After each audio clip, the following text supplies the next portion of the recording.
Les questions sur la vie peuvent t'amener vers la sagesse. Au quotidien j'essaie de ne pas tomber dans la paresse. La procrastination m'emmène peu à peu dans les ténèbres. Alors j'essaie tant bien que mal de me libérer de ces chaînes. C'est une lutte permanente comme entre l'amour et la haine. Je me bats chaque jour qui passe pour apaiser mes peines. Ces souffrances intérieures me font peur. Omniprésentes elles atteignent ma vie en profondeur, m'inquiètent à toute heure. Souvent se confrontent ma réflexion et mon esprit. Rester rationnel de la délivrance peut faire partie. S'enfoncer par moments peut arriver. C'est comme si t'avais épuisé le mur qui te protégeait. Il se serait effondré après que tu aies dû assumer les pensées trop négatives que tu pouvais imaginer.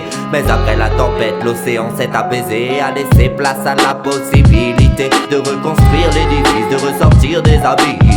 Cette prison je la dévoile dans ce son. Il m'en évade et m'apaise de mes pulsions. Je lui donne les vraies raisons de mon mal-être profond.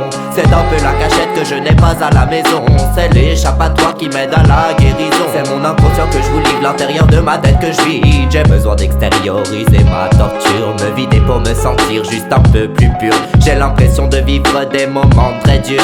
Les accepter et les interpréter ça me rassure. C'est peut-être le travail qui nous rend sûr que tout est influencé par ta façon de penser. Je m'oblige à essayer de contrôler mes idées, ne pas me laisser submerger par la tristesse accumulée. Chaque jour je suis tiraillé entre le bon et le mauvais. Où est la frontière que je dois traverser pour trouver la paix et la sérénité? L'équilibre de vie passe par l'acceptation pour pouvoir évoluer et progresser à fond. Réfléchir sur soi-même et se rendre compte que tout ce qui nous touche dépend du chemin que l'on monte.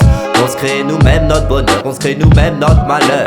Il arrive parfois de devoir essuyer nos pleurs, mais la force intérieure est plus forte que ces horreurs. Faut se relever et se battre pour vaincre les peurs. C'est mon inconscient que je vous livre, l'intérieur de ma tête que je vide. Je parle des blessures présentes au fond de moi-même.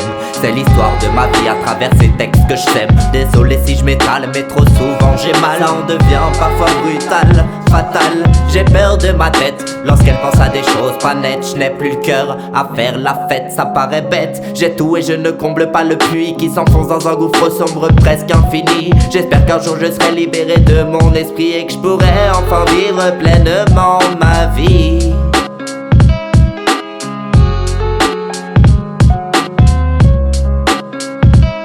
C'est mon inconscient que je vous livre, l'intérieur de ma tête que je vide. Un besoin immense de me dévoiler. Je viens de lâcher un poids qui m'envahissait, qui me pesait que mes épaules ne pouvaient supporter. À force de cogiter, ma vie a un peu dérapé. Entre le bien-être et les secrets, la balance est déréglée. Trop souvent je suis angoissé de l'état que je peux me créer. Dans ma tête tout me semble complètement brouillé.